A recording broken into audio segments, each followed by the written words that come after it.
रातों रात पूरी दुनिया से बदल गई जिसकी मैं कल्पना भी नहीं कर सकता था। ग्लोबल प्राइसेस लाखों गुना गिर गए थे।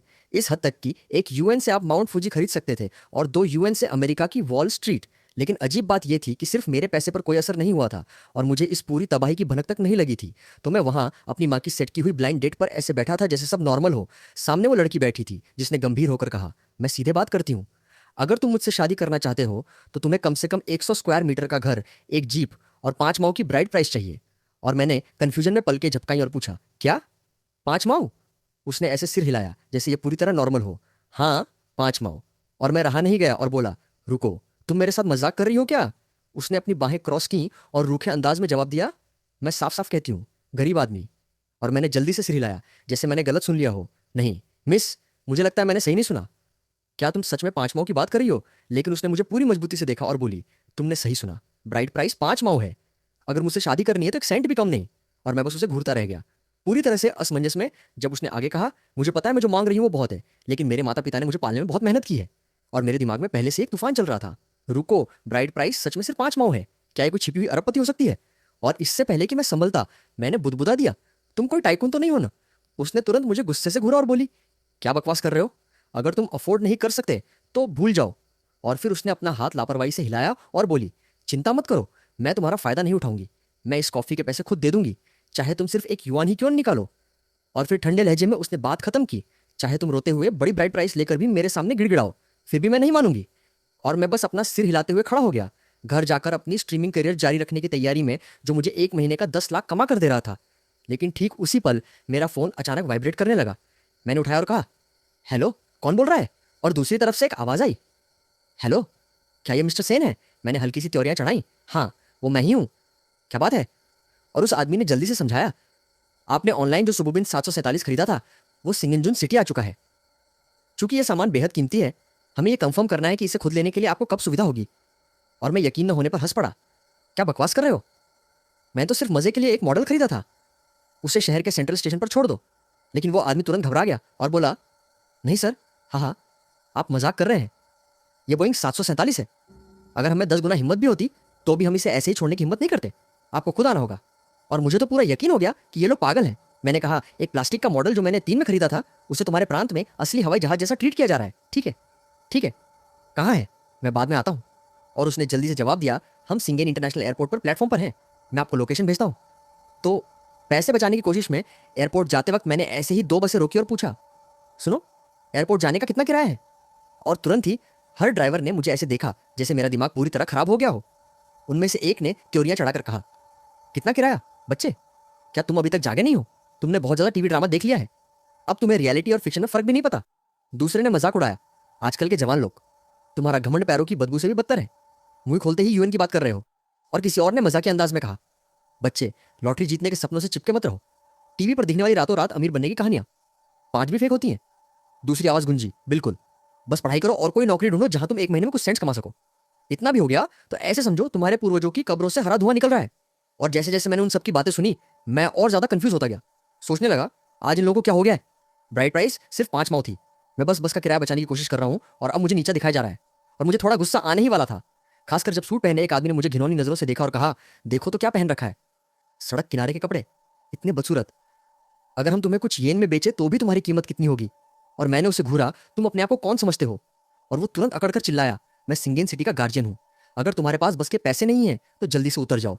और मेरा धैर्य जवाब दे गया जब मैंने उसे देखा और कहा, क्या तुम बीमार हो? बस का किराया पूछने में क्या प्रॉब्लम है? कब से कुछ युआन के बारे में पूछना किसी को सुपीरियर महसूस कराने की बात बन गई। और जैसे ही ये शब्द मेरे मुंह से निकले, पूरी बस में बवाल मच गया। लोग चिल्लाने लगे, क्या तुमने सुना? उसने कहा, यू, अमा नहीं, सेंस नहीं, युआन। और दूसरे ने हंसते हुए कहा, बच्चे, तुम सपने देख सकते हो लेकिन सपनों को हकीकत मत समझो, पागल हो जाना बहुत आसान है। और किसी और ने मजाक उड़ाया, कुछ युआन। अगर उसने सच में 1 युआन निकाल दिया तो मैं ये पूरी बस खा जाऊंगा। और उस पल मैं बस वहीं खड़ा रहा, पूरी तरह से उलझन और बेयकीनी के बीच फंसा हुआ। मुझे इस बात का एहसास ही नहीं था कि पैसे के बारे में मैं जो कुछ भी समझता था वो पूरी तरह उलट चुका था। जैसे ही मैंने लोगों के उस झुंड को मौखिक रूप से मुझ पर हमला करते देखा, मैं साफ देख सकता था कि सूट वाला आदमी हर पल का मजा ले रहा था। उसकी छाती फूल गई और उसके चेहरे पर एक घिनौना सुपीरियरिटी वाला भाव आ गया। और उसने जीभ चटका कर कहा, टिस्क, बस एक बच्चा जो अभी बड़ा भी नहीं हुआ, उसे अपनी औकात नहीं पता। बस इतना है कि अंकल आज अपनी लग्जरी कार नहीं लाए क्योंकि वो मेंटेनेंस में है। क्या तुम गलत बस में चढ़ गए? फिर उसने शरारत भरी मुस्कुराहट के साथ कहा, अगर तुम्हारे पास पैसे नहीं हैं तो मुझे अंकल बुलाओ, मैं तुम्हें पैसे दूंगा ताकि तुम सवारी कर सको। आखिरकार मेरी महीने की सैलरी ठीक 2 और 1 फरवरी सेंट है। और उसके आसपास के लोग जोर से हंस पड़े। उनकी मजाकिया आवाजें ओवरलैप हो रही थी, मानो किसी शो का आनंद ले रहे हों। जबकि मैं वहीं खड़ा सोच रहा था, आखिर आज लोगों को क्या दिक्कत है? वो ऐसा एक्ट क्यों कर रहे हैं? क्या सच में सिस्टम कोई चाल चल रहा है? ये सब इतना फर्जी लग रहा है। अगर इस दुनिया में अमीर लोग सिर्फ 10 लाख कमाते हैं तो इसका मतलब है कि मैं अभी पूरे देश से ज्यादा अमीर हूं। और यह ख्याल मुझे इतनी जोर से लगा कि मैं लगभग हंस पड़ा। मेरा दिमाग एक सेकंड के लिए भटक गया जब मुझे उस ब्लाइंड डेट वाली लड़की की याद आई। वो सच में काफी खूबसूरत थी। शायद अगली बार मैं पैसे का इस्तेमाल करके उसका मुंह बंद कर सकता हूँ। और इससे पहले कि मुझे इसका एहसास होता, मेरे विचार पहले से ही कुछ बेतुके से होने लगे थे, जैसे मैं पूरी तरह से रियलिटी से डिस्कनेक्ट हो गया था। तभी अचानक कोई चिल्लाया, अरे उतरेगा या नहीं? अगर नहीं उतरना तो बस से उतर। और मैं चौंक कर वापस आया, त्योरियां चढ़ाकर बोला, मैंने तो बस पूछा था कितना किराया है, तुम सब पागल हो क्या? लेकिन उनमें से एक ने मजाक उड़ाते हुए कहा, बच्चे तुम बार बार यूएन ये यूएन वो बकते रहते हो। ठीक है, अगर तुम सच में अभी कुछ यूएन निकाल सकते हो तो कैसा रहेगा कि मैं तुम्हें डैड बुला लूं इसी वक्त। और उस पल मैंने एक सेकंड भी नहीं लगाया। मैंने बस अपनी जेब में हाथ डाला और पैसे निकाल लिए। और जैसे ही सबने देखा, पूरी बस में सन्नाटा छा गया। मैंने 4 सिक्के हवा में उछाले, उनको घूमते हुए देखा जैसे वो रोशनी को रिफ्लेक्ट कर रहे थे, और फिर वो एक खनकती हुई धात्विक आवाज के साथ बिल्कुल मेरी हथेली में वापस आ गिरे। और मेरे आसपास के सब लोग जड़ होकर रह गए, पूरी तरह से दंग। जबकि मैंने एक छोटी सी हंसी के साथ कहा, हम ये तो बस एक यूएन है, तुम सब इतना बड़ा सीन क्यों बना रहे हो? लेकिन उनकी आंखें मेरे हाथ के सिक्कों पर जमी हुई थी। किसी ने बेकिनी में बुदबुदाया, ये चमक, ये बनावट, ये असली है। दूसरे ने हकलाते हुए कहा, नामुमकिन, ये असली कैसे हो सकता है? वो 4 यूं हैं, कोई इसे इतने कैजुअली कैसे निकाल सकता है? और मैं देख सकता था कि उनकी आंखें मेरी हर हरकत का पीछा कर रही थीं जब मैंने फिर से कैजुअली सिक्के उछाले, जैसे उन्हें डर हो रहा था कि कहीं वो गिरकर टूट न जाएं। और जब मैंने आखिरकार उन्हें एक हाथ से पकड़ा और बिना किसी परवाह के वापस अपनी जेब में डाल लिया, तो पूरे ग्रुप ने ऐसे रिएक्ट किया जैसे मैंने कोई अनमोल चीज फेंक दी हो। कितनी बर्बादी है, उनमें से एक चिल्लाया। अगर ये जमीन पर गिर गया तो? दूसरे ने घबरा कर कहा। हाँ, अगर ये गलती से सीवर में चला गया तो? किसी ने तो चिल्लाकर कहा, अगर मेरा ऐसा बेटा होता तो मैं उसका गला घोट देता। और मैं बस वहीं खड़ा रहा, उन्हें कुछ सिक्कों पर अपना दिमाग खोते देखता रहा। तभी एक और आदमी अचानक चमकती आंखों से आगे झुका और बोला, इसे देखो, ये पक्का कोई रिच सेकंड जनरेशन का बच्चा है। फिर किसी और ने बेशर्मी से कहा, भाई तुमने बहुत पढ़ाई की होगी, मैं स्कूल ब्यूटी हूँ, भले ही मुझे कुछ सेंट चुकाने पड़े, मैं अभी भी वर्जिन हूँ। और मैं उन्हें ऐसे देखने से खुद को रोक नहीं पाया जैसे वो पागल हो, और बुदबुदाया, क्या तुम सपना देख रहे हो? साफ दिख रहा है तुम सीरियस नहीं हो। फिर मैंने अपनी नजर वापस सूट वाले आदमी पर घुमाई और ठंडे स्वर में कहा, तुम ही तो थे ना जिसने कहा था अगर ये असली हुआ तो मैं तुम्हें डैड बुलाऊंगा। और जैसे ही ये शब्द उस पर पड़े, उसका चेहरा पीला पड़ गया, पूरी तरह से हारा हुआ। लेकिन जैसे ही उसकी नजरें मेरी जेब की तरफ गईं, मैंने तुरंत कुछ बदलते देखा। उसकी अभिव्यक्ति में शर्मिंदगी पूरी तरह से लालच में बदल गई, मानो अभी अभी अभी उसके दिमाग में कोई विचार आया हो। और वो अचानक आगे बढ़ा और बेशर्मी से बोला, रुको, अगर तुम्हें उम्र के फर्क से दिक्कत नहीं है तो एक अमीर गॉडफादर को पहचानने में मेरा क्या जाता है? और फिर बिना किसी हिचकिचाहट के उसने अपना सिर झुकाया और कहा, डैड मेरा नाम गैंसी है, आप मुझे गेनर बुला सकते हैं। और मुझे गहरी घिन महसूस हुई और मैं चिल्लाया, दफा हो जाओ, बहुत घिनौना हो रहा है। और पागल लोगों के इस ग्रुप को देखते हुए आखिरकार मुझे एक बात का पूरा यकीन हो गया, ग्लोबल प्राइसेस सच में कोलैप्स हो गई थी, जिसका मतलब था कि इस वक्त मैं एक पूरे देश से ज्यादा अमीर हूँ। और जैसे ही वो एहसास मेरे भीतर बैठ गया, एक और विचार अचानक मेरे दिमाग में कौंधा, अगर लियो रुआन को पता चल जाए कि मैं टाइकून बन गया हूँ तो क्या वो सीधे मेरी बाहों में नहीं कूद पड़ेगी? है ना? आखिरकार मैंने जो एविएशन मॉडल खरीदा था वो उसके छोटे भाई के लिए बर्थडे गिफ्ट था, मैं उसे खराब नहीं कर सकता था। तो बिना और समय गंवाए मैंने तुरंत एयरपोर्ट के लिए टैक्सी ली, लियो रुआन के बारे में सोचते हुए, मेरी यूनिवर्सिटी की देवी जिसका मैं पिछले 3 सालों से लगातार पीछा कर रहा था, और उसका छोटा भाई हमेशा मेरी मदद करता था, इसलिए मैं हमेशा उसके साथ जेनरस रहता था। और थोड़ी ही देर बाद मैंने कार का दरवाजा खोला और एयरपोर्ट की लॉबी में कदम रखा। अभी पहले वाले कस्टमर सर्विस नंबर पर कॉल करने ही वाला था कि अचानक मेरा फोन बजा। और जब मैंने स्क्रीन पर देखा तो वो थी लियो रुआन। और तुरंत मेरे अंदर एक उत्तेजना की लहर दौड़ गई। मैंने सोचा, ये तो परफेक्ट है, मैं आखिरकार उसे दिखा सकता हूं कि मैं कौन हूं। तो मैंने कॉल उठाई और उत्सुकता से कहा, हेलो बेब, मैंने शॉवी का बर्थडे गिफ्ट पहले ही तैयार कर लिया है, तुम कहाँ हो? लेकिन तुरंत उसकी ठंडी आवाज आई, मुझे बेब मत बुलाओ, मैं प्लेटफॉर्म पर हूं, इधर आओ, मुझे तुमसे कुछ कहना है। और मैं जवाब देने से पहले थोड़ा रुका, अरे मैं भी सिंगेन एयरपोर्ट पर हूं, क्या बात है?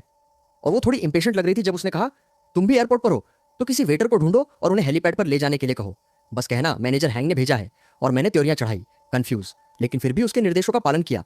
सर्विस एरिया में गया, मैनेजर हैंग का नाम दिया और मुझे पता भी नहीं चला, और मुझे सीधे एयरपोर्ट के हेलीकॉप्टर पार्किंग एरिया में ले जाया गया। मेरा दिमाग अभी भी उस सब कुछ पर दौड़ रहा था जो अभी हुआ था, और ये एहसास कि कुछ और भी बड़ा होने वाला है। जल्द ही मैंने लियू रुआन को अपने छोटे भाई यांग वेई के साथ वहां खड़ा देखा। और जैसे ही मैं पहुंचा, मैंने नोटिस किया कि कैसे यांग वेई बार बार अपने सामने वाले हेलीकॉप्टर को उत्तेजित होकर देख रहा था और कह रहा था, वाह, इसे देखो, ये प्राइवेट हेलीकॉप्टर है, कमाल है ना? और मैं करीब चला, नेचुरल एक्ट करने की कोशिश करते हुए बोला, रुआन, शौवी, तुम लोग भी यहां हो। परफेक्ट टाइमिंग है, लेकिन इससे पहले कि मैं उसके करीब पहुंचता, वो तुरंत पीछे हटी और ठंडे स्वर में बोली, मुझे मत छुओ, चेन फेन। चलो इसे यहीं खत्म करते हैं। और मैं एक सेकंड के लिए जम गया, पूरी तरह से बेखबर। क्या? बेवकूफी मत करो। क्या आज शौवी का बर्थडे नहीं है? लेकिन उसने बिना किसी भावना के मुझे देखा और कहा, कौन मजाक कर रहा है? तुम मेरे लायक नहीं हो, समझ आया? और मेरे सीने में कुछ कसा हुआ महसूस हुआ जब मैंने धीरे से कहा, रुआन, ऐसा मत बनो। मैं भी मजाक नहीं कर रहा। लेकिन उसने सीधे मुझे काट दिया, चलो ब्रेकअप कर लेते हैं। और उस पल मेरा हाथ अनजाने में मेरी जेब के 4 सिक्कों पर जा भिंचा।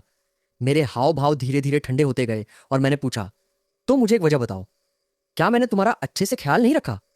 लेकिन इससे पहले कि वो जवाब देती, यांग वेई एक ताना मारते हुए आगे बढ़ा और बोला, वाह, तुम इसे अच्छे से ख्याल रखना कहते हो? तुमने मेरी बहन को 3 साल तक डेट किया और उसे एक लिपस्टिक तक नहीं खरीदी, और तुम अब भी सोचते हो कि तुम मेरे जीजा बनने लायक हो? सपने देखते रहो। और ये सुनकर मैंने उसे देखा, वही बच्चा जिसे मैं अपने सगे छोटे भाई की तरह ट्रीट करता था, और महसूस किया जैसे मेरे अंदर कुछ टूट गया, जैसे गुस्सा उबल रहा हो। लेकिन तभी एक और आवाज अचानक बीच में आई, यांग सही कह रहा है, तुम उससे शादी करने लायक नहीं हो। और मैंने ऊपर देखा तो एक आदमी अचानक हेलीकॉप्टर से कूद रहा था। एक आदमी जो अपने तीसरे दशक में था, जो सीधे चलकर आया और उसने बड़ी चालाकी से अपना हाथ लूरू यांग की कमर पर लपेट दिया, जबकि यांग वेई ने मुझे खुली चुनौती देते हुए गर्व से कहा, भाई, तुम आखिरकार आ ही गए। और मैंने त्योरियां चढ़ाई।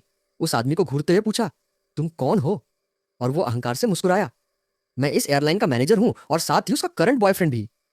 फिर उसने अपने पीछे हेलीकॉप्टर की तरफ इशारा करते हुए कहा, ये देखो, ये मेरा है, और चूंकि आज मेरा मूड अच्छा है, इसलिए मैं तुम्हें एक बड़ा लाल लिफाफा दूंगा। और इतना कहते हुए उसने कैजुअली एक सिक्का निकाला और मेरी तरफ उछालते हुए कहा, लो इसे, कंजूस मत बनो। और यांग वेई ने तुरंत उसे पकड़ लिया। उसका चेहरा उत्तेजना से चमक रहा था जब वो चिल्लाया, oh my God, 1 cent, thank you जीजा। और आसपास के लोगों ने ताने कसे, कितना जेनेरस है, जीजा कमाल है। जबकि यांगवे ने हंसकर मजाकिया लहजे में कहा, देखा, उसने अभी अभी 1 सेंट दिया, तुम तो अपनी पूरी जिंदगी में इतना भी नहीं कमा पाओगे। और उस पल मुझे बेतुकेपन का एक अवर्णनीय एहसास हुआ। वो लोग सिर्फ 1 सेंट पर इतने खुश थे। अगर मैं अपने 4 युआन उनके चेहरों पर मार दूं तो वो शायद वहीं डर के मारे मर जाएं। और फिर उस आदमी ने मुझे ठंडी नजरों से देखा और कहा, बच्चे, अगर तुम समझदार हो तो अभी निकल लो, वरना मैं तुम्हें बाहर फेंकने के लिए सिक्योरिटी बुला लूंगा। जबकि यांग वेई ने इंपेशेंट होकर कहा, जल्दी से भाग जाओ, यहां टाइम वेस्ट मत करो, मेरी बहन को प्राइवेट हेलीकॉप्टर पर चढ़ने से मत रोको। और जैसे ही मैंने जोकरों के इस पूरे ग्रुप को देखा, मेरी आंखों में एक हल्की खून की प्यासी चमक तैर गई। मेरी आवाज बर्फीली हो गई जब मैंने कहा, ठीक है, मुझे उम्मीद है तुम्हें इसका बाद में पछतावा नहीं होगा। लियो रुआन, तुम सफेद आंखों वाले भेड़ियों को एक दिन पछताना पड़ेगा, और जब वो दिन आएगा मेरे सामने भीख मांगने मत आना। लेकिन यांग वेई तुरंत हंस पड़ा, अपनी बेकार लूजर लाइफ लेकर तुम्हारे सामने भीख मांगे। और उस आदमी ने अहंकार से मुस्कुराते हुए कहा, ध्यान से सुनो, मेरे पास पूरा एक ड्वान है। ये रॉबिन्सन E44 हेलीकॉप्टर सिर्फ 3 का है। मेरे पैर का एक बाल भी तुम्हारी कमर से मोटा है। तुम मेरा मुकाबला किस चीज से करोगे? और जैसे जैसे वो बोलता गया, उसने मजे में लुरुआन का गाल भी दबाया, जबकि मैंने एक ठंडी हंसी दी और कहा, तुम किस बात पर हंस रहे हो? तुम्हारी मेंटल एंड्योरेंस इतनी कमजोर है। 3 UN, मेरी जेब में पड़े 4 स्टील के सिक्के शायद ये पूरा एयरपोर्ट खरीद सकते हैं। और जैसे ही तनाव फटने वाला ही था, तभी किसी ने अचानक कहा, तुम सब किस बात पर बहस कर रहे हो? क्या तुम्हें नहीं पता कि एक टॉप VIP आने वाला है? और तुरंत सबने ऊपर देखा और मैंने एक आदमी को प्रोफेशनल सूट और काले फ्रेम के चश्मे में हमारी तरफ आते देखा। और जैसे ही यांग वेई ने उसे देखा, उसके हाव भाव में नाराजगी आ गई और वो बोला, तुम कौन हो? क्या तुम्हें ट्रबल चाहिए? लेकिन अपनी बात पूरी कर पाता। उससे पहले ही लियो रुआन के पास वाला अहंकारी आदमी अचानक घबरा गया और उसने उसका मुंह बंद कर दिया। उसके हाव भाव पूरी तरह से बदल गए जब वो सम्मान भरे लहजे में तेजी से आगे बढ़ा, प्रेसिडेंट चेन, आप यहाँ कैसे? ये बस मेरा दोस्त है, मैं इसे तुरंत ले जाता हूँ, तुरंत। और उस आदमी को, जो कुछ ही पल पहले इतना ऊंचा और ताकतवर बन रहा था, अचानक एक विनम्र नौकर की तरह बनते देख, यहां तक कि लू रुआन की नजरें भी बदलने लगीं। मानो उस आदमी का एक सिंपल सेंटेंस उसके जैसे किसी को अपनी पूंछ दबाकर भागने पर मजबूर कर सकता है। और मैं लगभग उसकी आंखों में कैलकुलेशन देख सकता था। इस आदमी की क्या पहचान है? यहां तक कि 1 साल में 1 UN कमाने वाला भी इतना डरता है। क्या इसकी कीमत 50 या शायद 100 UN है? अगर मैं उसके करीब पहुंच सकूं तो मुझे उस आदमी का चेहरा फिर से नहीं देखना पड़ेगा। और जैसे ही वो अहंकारी आदमी लुआन को वहां से खींचने लगा, जाने की तैयारी करते हुए, मैंने खुद को प्रेसिडेंट चेन को अजीब सी जानी पहचानी नजरों से घूरते पाया। और इससे पहले कि मैं खुद को रोक पाता, मैंने कह दिया, अरे प्रेसिडेंट चेन, आपकी आवाज जानी पहचानी लग रही है, क्या हम कहीं मिले हैं? और जैसे ही ये शब्द मेरे मुंह से निकले, हमारे आसपास की हवा तुरंत जम गई। उस अहंकारी आदमी का चेहरा पीला पड़ गया, जैसे उसकी आत्मा शरीर छोड़ गई हो, और वो घबराहट में तेजी से आगे बढ़ा। मुझे कसकर पकड़कर फुसफुसाया, क्या बकवास कर रहे हो? मैनेजर चेन का तुम जैसे किसी के साथ कोई लेना देना कैसे हो सकता है? लेकिन प्रेसिडेंट चेन ने बस शांति से उन पर नजर डाली। उनका लहजा सुस्त लेकिन तीखा था जब उन्होंने कहा, क्या हुआ? क्या तुम्हें डर है कि मैं कुछ कह दूंगा? और जैसे ही उन्होंने अपनी बात खत्म की, उस आदमी की अभिव्यक्ति और भी बदसूरत हो गई, मानो सब कुछ पूरी तरह से काबू से बाहर निकलने वाला हो। हालांकि उस आदमी ने अब भी खुद को किसी स्टेटस वाले की तरह पेश किया। मैं उसकी आंखों में घबराहट रेंगते हुए देख सकता था जब उसने सिचुएशन पर जबरदस्ती काबू पाने की कोशिश की। फिर उसने मेरी तरफ देखा और धीमी आवाज में कहा, ठीक है, क्या तुम इस मौके का फायदा उठाकर मुझसे कुछ पैसे नहीं लेना चाहते? मैं वादा करता हूँ, जैसे ही हम बाहर निकलेंगे मैं तुम्हें 50 सेंट दूंगा। और ये कहने के बाद उसने प्रेसिडेंट चेन का हाथ पकड़ा, उन्हें खींचने की कोशिश करते हुए। लेकिन ये ऐसा था जैसे किसी चट्टान को खींच रहा हो जो टस से मस न हो। तो उसने अपने दांत पीसे और आगे कहा, 1 सेंट? मैं तुम्हें 1 सेंट दूंगा, वो बहुत बड़ी रकम है, ये मेरी आधे महीने की इनकम है, बहुत लालची मत बनो। और जैसे ही वो सिक्योरिटी बुलाने वाला था, प्रेसिडेंट चेन अचानक जम गए, जैसे उनके दिमाग में कुछ क्लिक किया हो। उनकी आंखें चौड़ी हो गईं और उनकी छाती तेजी से ऊपर नीचे होने लगी। और फिर मैंने देखा कि एक एहसास बिजली की तरह उन्हें लगा, ये वही है। क्या ये वही आवाज नहीं है जो आज सुबह फोन पर थी? जिसका मतलब था वो मैं ही था। और उन्होंने खुद को शांत करने के लिए जल्दी से एक गहरी सांस ली, इससे पहले कि अचानक चिल्लाए, जाने दो, जिसने उस अहंकारी आदमी को इतना बुरी तरह डरा दिया कि उसने सहज रूप से एक कदम पीछे ले लिया। और जैसे ही प्रेसिडेंट चेन मेरी तरफ बढ़े, वही आदमी साफ तौर पर नर्वस हो गया और बोलने की कोशिश की, मैनेजर चेन, ये आदमी। लेकिन उन्होंने उसे पूरी तरह इग्नोर किया और प्रेसिडेंट चेन ने बस कुछ ही तेज कदमों में दूरी तय की। मेरे ठीक सामने रुककर एक फुल 90 डिग्री झुककर सम्मानपूर्वक कहा, क्या मैं पूछ सकता हूँ, क्या आप मिस्टर चेन चुआन हैं? और उस पल में पूरा इलाका मौत जैसी खामोशी में डूब गया। लूरू यान और यांग, वे ही दोनों अपने मुंह खोले वहीं खड़े रह गए, जैसे उन्होंने कुछ नामुमकिन देख लिया हो। और मैंने अपना सिर हल्का सा खुजाया और कहा, हाँ, वो मैं ही हूं। फिर मैंने उन्हें और करीब से देखा और आगे कहा, ओह, मुझे अब याद आया, तुम वही डिलीवरी गाय हो जिसने आज सुबह मुझे कॉल किया था, है ना?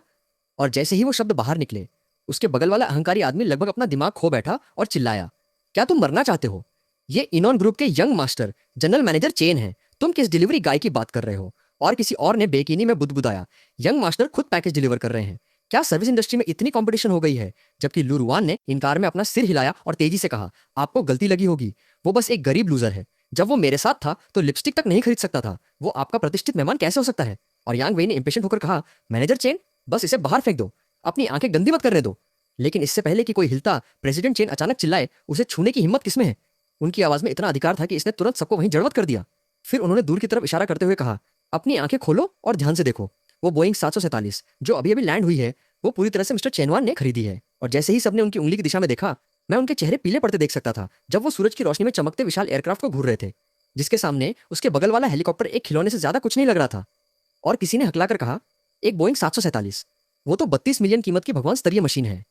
अगर मैं तुम्हें बेचूं तो भी तुम उसके एक हिस्से के बराबर नहीं हो। वो इसे कैसे अफोर्ड कर सकता है? और जैसे ही वो सब सदमे से घुटन महसूस करने वाले थे, मैंने फिर से अपना सिर खुजाया, पूरी तरह से कंफ्यूज, और कहा, रुको, आपको गलती लगी होगी, मैंने तो सिर्फ एक प्लेन मॉडल खरीदा था। मैं इसे अपने होने वाले जीजा को बर्थडे गिफ्ट देने वाला था। और जैसे ही लुरुयान ने यह सुना, ऐसा लगा जैसे उसने कोई लाइफलाइन पकड़ ली हो और उसके हाव भाव तुरंत बदल गए और वो उत्सुकता से बोली, देखो, मैंने कहा था, उसने खुद मान लिया, ये बस एक सस्ता प्लेन मॉडल है, तुमने हमें लगभग बेवकूफ बना ही दिया था। लेकिन प्रेसिडेंट चेन ने उस पर बिल्कुल भी रिएक्ट नहीं किया और बस कहा, मिस्टर चेनवान, कृपया ऑर्डर की जानकारी प्रदान करें। और मैंने कैजुअली उन्हें अपना फोन थमा दिया, ज्यादा कुछ सोचे बिना। लेकिन जैसे ही उन्होंने स्क्रीन पर नजर डाली, उनकी पुतलियां तुरंत सिकुड़ गईं, उनका पूरा शरीर जम गया। और फिर उन्होंने धीरे से ऊपर मेरी तरफ देखा और पूरे यकीन के साथ कहा, कोई गलती नहीं है, ये एक बोइंग 747 है और इसे वास्तव में पूरी तरह से मिस्टर चेनवान ने खरीदा है। और उस आखिरी पुष्टि ने लियो रॉयन और बाकियों को एक वज्र की तरह लगा, उन्हें पूरी तरह से दंग छोड़ते हुए जब वो बुदबुदाए, नामुमकिन, उसने ऐसा कैसे किया? वो 32.1 मिलियन है, पूरे इनॉन ग्रुप की मार्केट वैल्यू सिर्फ 50 मिलियन है, उसने कैजुअली 30 मिलियन से ज्यादा खर्च कर दिए। और मैं थोड़ा अजीब महसूस करने से खुद को रोक नहीं पाया जब मैंने कहा, ईमानदारी से कहूं तो जब मैंने इसे देखा था तो इसकी कीमत सिर्फ 3210 थी। मुझे लगा ये एक रेप्लिका मॉडल है, किसने सोचा था कि वो असली भेज देंगे? और मेरे आसपास के सब लोग पूरी तरह खामोश हो गए, जबकि मैंने कैजुअली जारी रखा, ईमानदारी से कहूं तो इतनी बड़ी चीज, मुझे ये भी नहीं पता कि इसे कैसे ऑपरेट करते हैं, और इसे घर पर रखने से बस जगह घेरेगी। अगर मुझे पता होता कि ये असली है तो मैंने इसे नहीं खरीदा होता, एक मॉडल ज्यादा अच्छा होता। और ये सुनकर उन सब ने मुझे ऐसे देखा जैसे उनका दिमाग काम करना बंद कर चुका हो, मानो वो प्रोसेस ही नहीं कर पा रहे हो जो मैंने अभी कहा। जबकि उस अहंकारी आदमी का चेहरा निराशा से पीला पड़ गया, जैसे वो वहीं मर जाना चाहता हो। शायद सोच रहा हो, वो सोचता है कि एक असली हवाई जहाज जगह घेरता है। ये कैसी सोच है? जबकि लूरवान वहीं खड़ी रही, जैसे उसकी आत्मा निकल गई हो, अपने आप से बुदबुदाते हुए, अभी भी रियलिटी स्वीकार करने में असमर्थ। लेकिन फिर प्रेसिडेंट चेन हल्के से मुस्कुराए और सम्मानपूर्वक कहा, मिस्टर चेनुआन, आप काफी ह्यूमरस हैं, सभी प्रक्रियाएं पूरी हो चुकी हैं, क्या आप बोर्ड करके अपने एयरक्राफ्ट का निरीक्षण करना चाहेंगे? और मैंने आलस से अपना हाथ हिलाया, भूल जाओ, मेरा हिलने का मन नहीं, ये तो बस कुछ हजार का एक खिलौना है, निरीक्षण करने लायक नहीं। और ये सुनकर यहाँ तक कि मेरे अपने शब्दों पर मेरा लगभग दम घुट गया, क्योंकि उनके लिए वो खिलौना एक बोइंग 747 था, कुछ ऐसा जिसे छूने का वो सपना भी नहीं देख सकते थे। और तभी एक फिटेड सूट में एक खूबसूरत महिला हल्की सैंस फुली हुई दौड़ती हुई आई और एक दस्तावेज देते हुए बोली, प्रेसिडेंट चेन, ये रहा ट्रांसफर कॉन्ट्रैक्ट जो आपने मंगवाया था। और प्रेसिडेंट चेन ने सिर हिलाया और मेरी तरफ मुड़कर सम्मान से कहा, मिस्टर चेनवान, अगर सब कुछ ठीक लगे तो कृपया यहाँ नीचे हस्ताक्षर करें। ये बोइंग 747 अब आपकी है। और मैंने बस उस कॉन्ट्रैक्ट पर नजर डाली जो उन्होंने मुझे थमाया और फिर कैजुअली अपना नाम साइन कर दिया। फिर मैंने कंधे उचकाए और बुदबुदाया, आह, इसे रिटर्न करना भी बहुत झंझट वाला होगा, मैं बस अनिच्छा से इसे स्वीकार कर लूंगा। भले ही सिर्फ ऐसी कोई चीज रिटर्न करने के बारे में सोचना पहले से ही एक सिरदर्द जैसा लग रहा था। और जैसे ही कागजी कार्रवाई पूरी हुई, वो सम्मानपूर्वक मुस्कुराए और बोले, बधाई हो मिस्टर चेन, ये बोइंग 747 अब आधिकारिक तौर पर आपकी है। और उस पल लू रुआन, जो अब तक पूरी तरह से दंग खड़ी थी, अचानक रियलिटी में वापस आई और चिल्लाई, नामुमकिन, तुम झूठ बोल रहे हो चेन फेन, तुम झूठे हो, ये तुम्हारी चाल है ना? तुम मुझे धोखा देने की कोशिश कर रहे हो ताकि मुझे पछतावा हो, है ना? कि बोटा, ये आदमी, ये तुम्हारी कंपनी का असली जनरल मैनेजर नहीं है ना? तुम्हें पहले गलती लगी थी, है ना? और वो पूरी तरह से काबू खो बैठी। किबोटा को कॉलर से पकड़कर हिंसक रूप से झंझोड़ने लगी जैसे वो पागल हो गई हो। इस सब को स्वीकार करने में असमर्थ जब वो चिल्लाती रही, क्यों क्यों? मेरे तुम्हें छोड़ने के बाद तुम अचानक बदल गए और एक प्लेन खरीद लिया। वो 3000 युआन है। वो एक साधारण आदमी के लिए पूरी जिंदगी बेफिक्र होकर जीने के लिए काफी है। जिस तरह से तुमने इसे कैजुअली खरीदा, इसका मतलब तुम्हारे पास और भी बहुत पैसा होगा। तुमने कहा था मैं तुम्हारी गर्लफ्रेंड हूं। तुम मुझे एक अच्छी कार, एक बड़ा घर, हर तरह की लग्जरी चीजें खरीद कर देते। मैं ये स्वीकार नहीं कर सकती। और उसके इस प्रकोप ने तुरंत सबका ध्यान खींच लिया, जबकि कबोटा का चेहरा पूरी तरह से पीला पड़ गया, क्योंकि उसने उम्मीद की थी कि मैं उसे पहले ही भूल चुका होऊंगा। लेकिन अब उसने उसे वापस सुर्खियों में खींच लिया, जिससे मेरे लिए उसे नोटिस न करना नामुमकिन हो गया। और वो तुरंत चिल्लाया, पागल औरत, दफा हो जाओ, यहाँ सीन बनाना बंद करो। और जब वो लगातार बोलती रही तो उसने अचानक उसे पूरे जोर से चेहरे पर एक थप्पड़ मारा।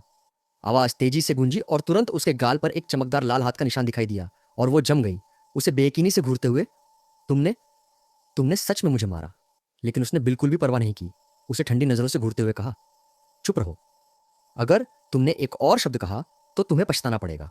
फिर वो अजीब तरह से भीड़ की तरफ मुड़ा, अपने हाथ रगड़ते हुए और जबरदस्ती हंसते हुए बोला, सॉरी अबाउट दैट। वो अचानक पागल हो गई।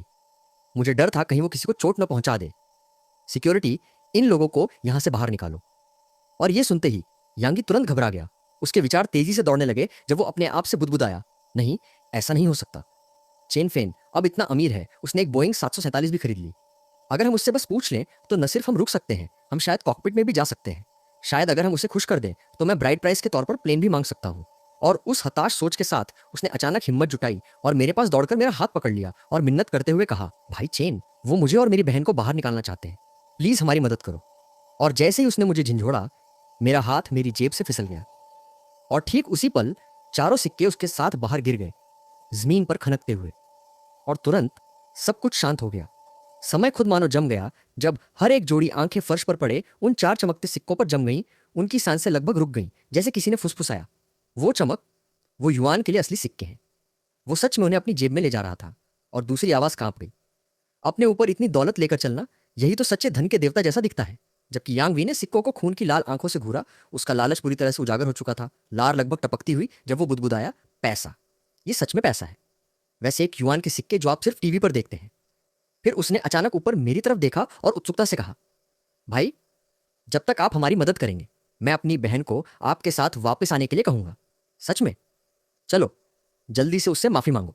ये 4 यूएन, आखिर इनका करोगे क्या? चूंकि तुम्हें मेरी बहन पसंद है, बस ये 4 यूएन ब्राइड प्राइस के तौर पर दे दो और मैं तुम्हें रिकनसाइल करने की इजाजत दे दूंगा। कैसा रहेगा? ये बहुत अच्छी डील है दीदी, जल्दी करो। 4 युआन ब्राइड प्राइस के तौर पर। और आखिरकार लियू रुआन अपनी बेहोशी से बाहर आई, तेजी से मेरी तरफ दौड़ने से पहले अपने बाल ठीक करते हुए। उसकी आवाज कांप रही थी जब उसने कहा, चेन फेन, मुझे पता है मैं गलत थी, चलो वापस साथ हो जाते हैं। ये वो बदमाश कीबोर्डा था जिसने मुझे धोखा दिया। मेरे दिल में सिर्फ तुम ही हो। चलो सुलह कर लेते हैं। आज रात मैं तुम्हारे साथ घर चलूंगी। और यांग वेई ने तुरंत उसका समर्थन किया। हाँ भाई चेन, मेरी बहन जानती है कि वो गलत थी। हम दोनों उस आदमी से धोखा खा गए थे। अब हम सब कुछ समझ गए हैं। चलो वापस वैसे ही हो जाते हैं जैसे पहले थे। और जैसे ही मैंने उन दोनों को बेशर्मी से ये नाटक करते देखा, मैं अपनी हंसी नहीं रोक पाया, धीरे धीरे पीछे हटते हुए और ताली बजाते हुए। हाँ, एक नाशुक्रा इंसान हमेशा नाशुक्रा ही रहेगा। क्या तुम पहले ही भूल गए जो 1 सेंट उसने तुम्हें दिया था? क्या तुम अभी अभी उसे जीजा नहीं बुला रहे थे? तो अब मेरे जैसे लूजर से क्यों चिपक रहे हो?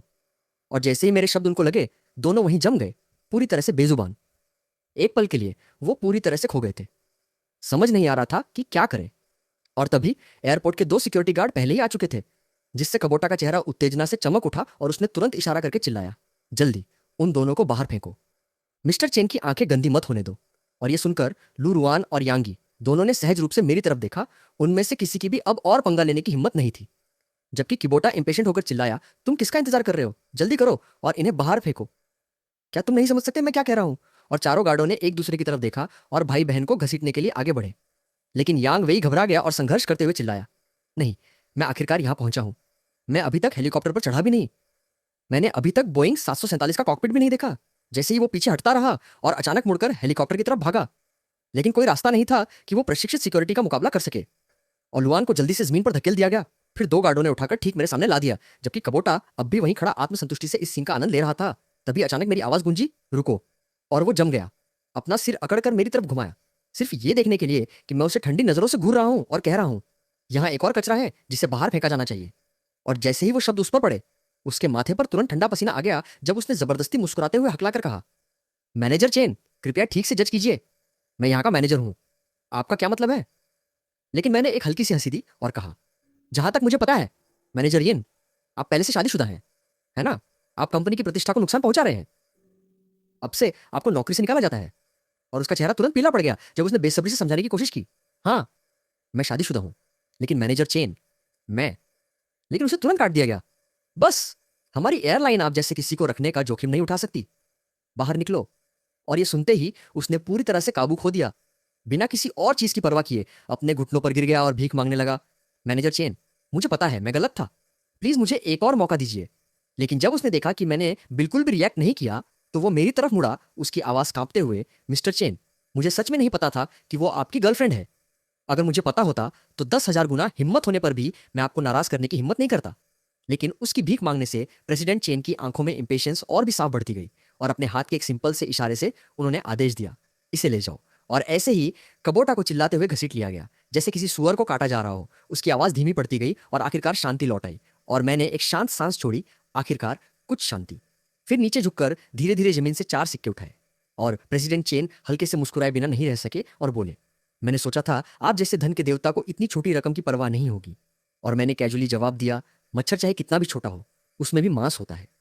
जैसे ही मैंने चारों सिक्के हल्के से हवा में उछाले और उन्हें फिर से मजबूती से पकड़ लिया, जबकि हमारे बगल की सेक्रेटरी दिल थाम कर देख रही थी, सोच रही थी, आपके लिए युआन, वो तो बहुत बड़ी रकम है। अगर वो चूक गए और वो सीवर में गिर गए तो? उसने पहले भी अमीर लोगों को पैसे उड़ाते देखा था, लेकिन कभी किसी को कुछ युआन के साथ ऐसे कैजुअली खेलते नहीं देखा था जैसे वो कंचे हों। और वो सहज बेफिक्र रवैये ने मुझे और भी अछूत, एक सच्चे शीर्ष स्तर के धन के देवता जैसा बना दिया। हर इशारा एक नेक एक्स्ट्रावागान से भरा हुआ, जो लोगों को सोचने पर मजबूर कर दे कि कहीं मैं किसी बड़े परिवार का वारिस तो नहीं हूं।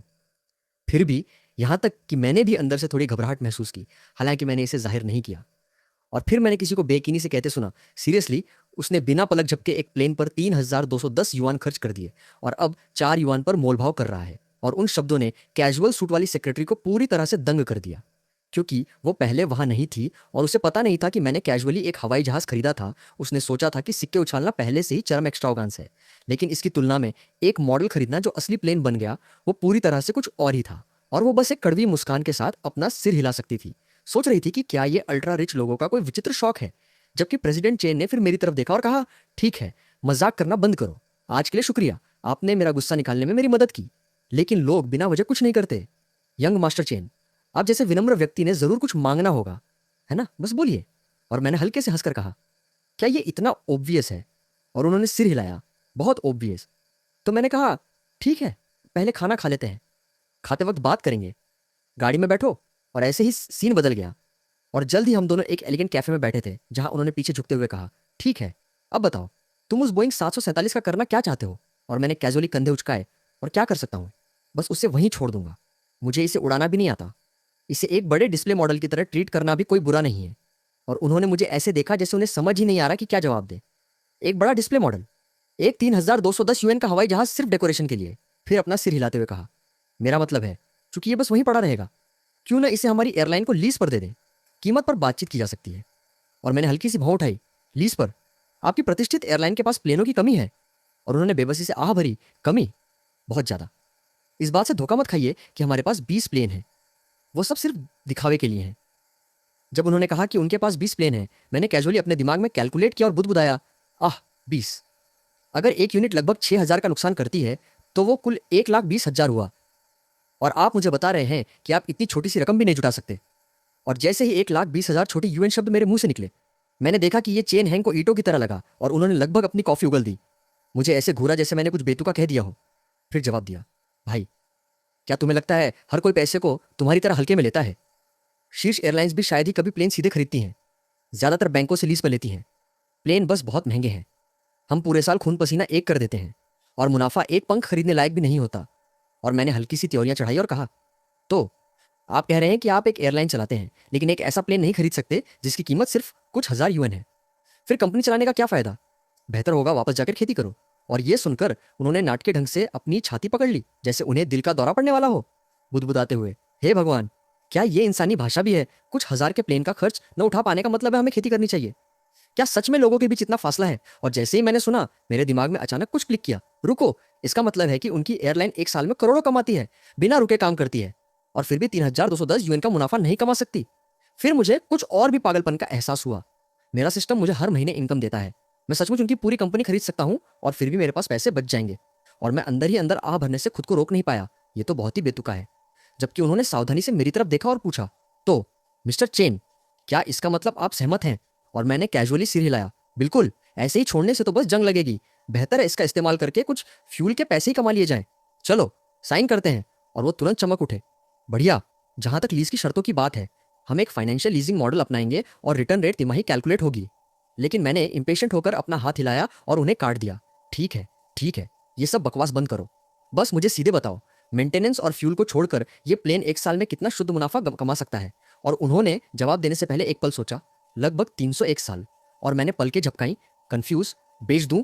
और उन्होंने जल्दी से सिर हिलाया, नहीं, 300 येन। और मैंने बेयकीनी से उन्हें घूरा। आप कह रहे हैं कि मैंने 3,210 यूएन में एक प्लेन खरीदा और उसकी लागत वसूलने में ही 10 साल लग जाएंगे? आप बिजनेस कर रहे हैं या चैरिटी? और उन्होंने बेबसी से आह भरी, मार्केट ऐसे ही काम करती है। एक प्लेन की लाइफ स्पैन लगभग 20 साल होती है। पहले 10 साल लागत वसूलने के लिए और अगले 10 साल मुनाफे के लिए। ये पहले से ही एक हाई रिटर्न प्रोजेक्ट माना जाता है। और मैंने हल्के से अपना सिर हिलाया, भूल जाओ, भूल जाओ, छोटा मांस भी आखिर मांस ही है ना? फिर मैंने पीछे झुककर कैजुअली कहा, चलो चीजों को कॉम्प्लिकेट नहीं करते। तुमने कहा एक साल में 300, है ना? तो बस मुझे अगले 20 सालों तक हर महीने 25 येन ट्रांसफर कर दो। उस दौरान तुम प्लेन को जैसे चाहो इस्तेमाल कर सकते हो। इसे एक शुक्रिया समझ लो। और वो एक सेकंड के लिए जम गया, लगभग विश्वास ही नहीं कर पा रहा था जो उसने सुना। बस बस इतना ही, कोई कोलैटरल नहीं, कोई गारंटी नहीं, महीने के 25। क्या ये बेसिकली शेयर्ड साइकिल किराए पर लेने जैसा नहीं है? और मैंने उसे शांति से देखा और कहा, तो कर रहे हो या नहीं? और उसने तुरंत उत्तेजित होकर सिर हिलाया, हम कर रहे हैं, चलो अभी साइन करते हैं। और एक और सेकंड बर्बाद किए बिना उसने सम्मानपूर्वक मुझे कॉन्ट्रैक्ट थमाया। और मेरे साइन करने के बाद वो बड़ी मुस्कान के साथ बोला, मिस्टर चेन, आपके साथ बिजनेस करके खुशी हुई। अगर भविष्य में आपके पास ऐसा कोई और छोटा मोटा डील हो तो कृपया मुझसे संपर्क जरूर करें। और जैसे ही मैं वहां बैठा, कैजुअली अपने हाथों में जल्द ही हर महीने आने वाली 25 की एक स्थिर इनकम को पकड़े हुए, मैं थोड़ा पीछे झुककर सोचने से खुद को रोक नहीं पाया। तो ऐसा महसूस होता है, बिना कुछ किए पैसे कमाने की बोरिंग लाइफ हूँ।